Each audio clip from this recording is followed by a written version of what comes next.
Siku moja nikiwa chuoni, sisi tunaosoma psychology and counseling huwa tunaenda kuonana na counselors wetu kila tunapokuwa na changamoto.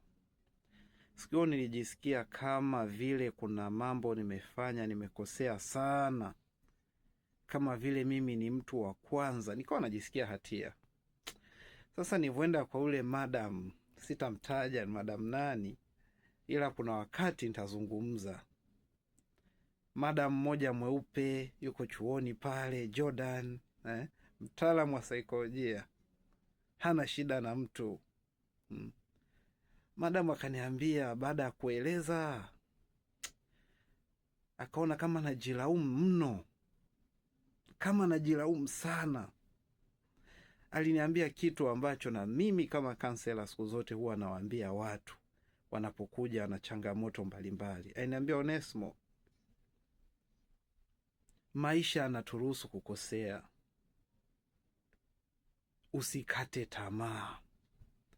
Kumbe nikagundua kweli kuna wakati tunajilaumu sana, lakini maisha yanaturuhusu kukosea.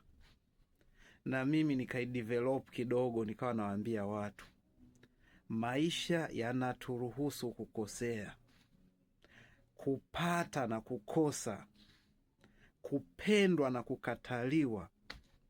Usikate tamaa. Na mimi nawaambieni msikate tamaa.